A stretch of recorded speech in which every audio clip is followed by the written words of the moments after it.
Unlocking the Element, Discovering Unique Talents, Rethinking School Curriculum. If every person has unique talents waiting to be uncovered, then why do so many students and teachers feel disconnected from their true potential? Why does education still force individuals into narrow definitions of success, rather than allowing them to explore who they truly are and what they are capable of? Could it be that many never discover their element simply because they were never given the space, encouragement, or freedom to do so? If learning is supposed to be a journey of self-discovery, then why does it so often feel like a system designed to confine rather than liberate?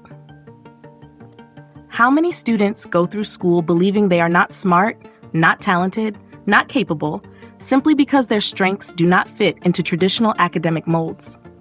A child who struggles with standardized testing may have extraordinary artistic vision, an instinct for leadership, or an ability to solve problems in unconventional ways. Yet if these gifts are never recognized, how can they ever flourish? And what about teachers?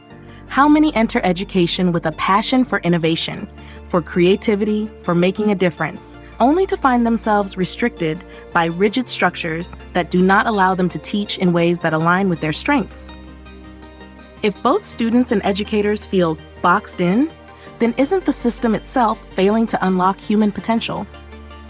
Neuro-Linguistic Programming, NLP, suggests that people are wired to learn and engage in vastly different ways. Some process the world visually, others auditorily, others through movement and hands-on experiences. Yet, how often does education force all students into the same learning model, regardless of how they actually process information best? What if instead of measuring everyone by the same standardized benchmarks, we gave students and teachers the freedom to explore learning in ways that resonate with them? Wouldn't that create an environment where talent naturally emerges rather than being suppressed? And what about multiple intelligence theory? If intelligence is not just linguistic or mathematical, but also spatial, musical, kinesthetic, interpersonal, intrapersonal, and naturalist, then why do we still limit success to a narrow definition of academic achievement? A student with high kinesthetic intelligence may never shine in a traditional classroom, but when given the chance to build, create, and work with their hands, they may thrive in ways no test score could ever capture. If education does not provide opportunities for self-discovery and exploration, then how many students will never realize the full extent of their abilities?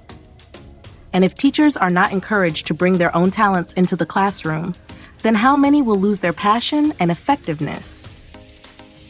The reality is, many people go through life unaware of their true capabilities, not because they lack talent, but because they were never given permission to explore it. What if education prioritized helping students uncover their natural strengths rather than molding them into predefined roles? What if teachers were encouraged to teach in ways that inspire them, rather than following prescribed formulas? What if the classroom was not a place of conformity, but of discovery? If we want a world where every individual finds their element, then we must ask, are we creating systems that allow talent to flourish? Or are we restricting it by forcing students and teachers into rigid models of success? Because if we fail to provide the freedom, the space, and the encouragement to explore talents, then we are not just limiting individuals, we are robbing the world of the creativity, innovation, and brilliance that comes from people who have truly found their purpose.